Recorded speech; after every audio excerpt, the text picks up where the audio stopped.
يا ذاكر الأصحاب كن متأدبا واعرف عظيم منازل الأصحاب. هم صفوة رفعوا بصحبة أحمد وبذاك قد خصوا من الوهاب. يا ذاكر الأصحاب كن متأدبا واعرف عظيم منازل الأصحاب. هم صفوة رفعوا بصحبة أحمد وبذاك قد خصوا من الوهاب. هم ناصروا المختار في تبليغه فجزاهم الرحمن خير ثواب. ما بال أهل الغي قال لسانهم وتجرؤوا ورموهم بسباب.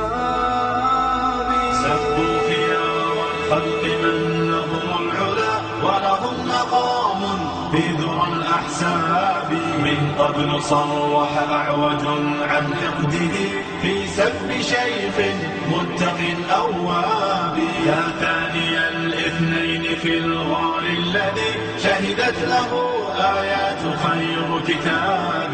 واليوم قد صدع الخبيث بجرأة ووقاحة من سافل كذاب. هذا النبي محمدا في عرضه سيعمه ذل وشر عقاب. هذا النقية إن تخل المصطفى فليخسأن فسعيه كسراب.